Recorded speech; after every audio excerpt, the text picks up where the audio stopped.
Hello, time travelers. Welcome back to the Middle Cambrian period, about 508 million years ago. We're diving deep into the Burgess Shale, an ancient underwater shelf where the mud acts like a time capsule, preserving some of life's wildest early experiments. It's a world buzzing with innovation, where evolution is throwing everything at the wall to see what sticks. Look down there, grazing on that green slimy carpet of microbes. That little armored oval is our creature of the day. Wiwaxia. It's about the size of the palm of your hand, and it looks like something straight out of a fantasy novel.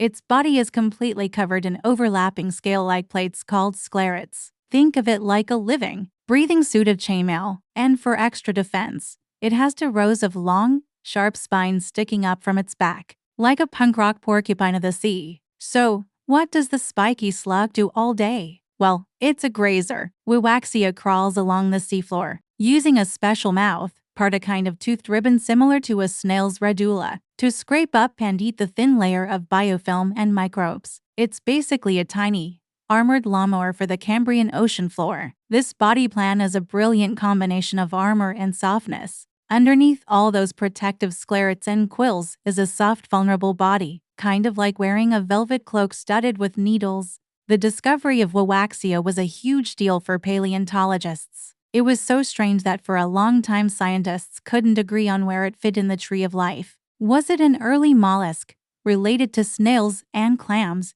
or was it an annelid, a segmented worm like an earthworm or a bristle worm? The scales and mouthparts hinted at mollusks, while other features suggested worms. Today, the general consensus leans towards it being an early relative of mollusks, but it really highlights just how bizarre and experimental life was during the Cambrian explosion. Wiwaxia wasn't just a passive blob, either. Those spines weren't just for show. They were a serious deterrent for the new predators emerging in these ancient seas, like the famous Anomalocaris. If a predator tried to take a bite, it would get a mouthful of sharp, pointy spikes. It's a classic evolutionary arms race. As predators get more effective, prey develops better defenses.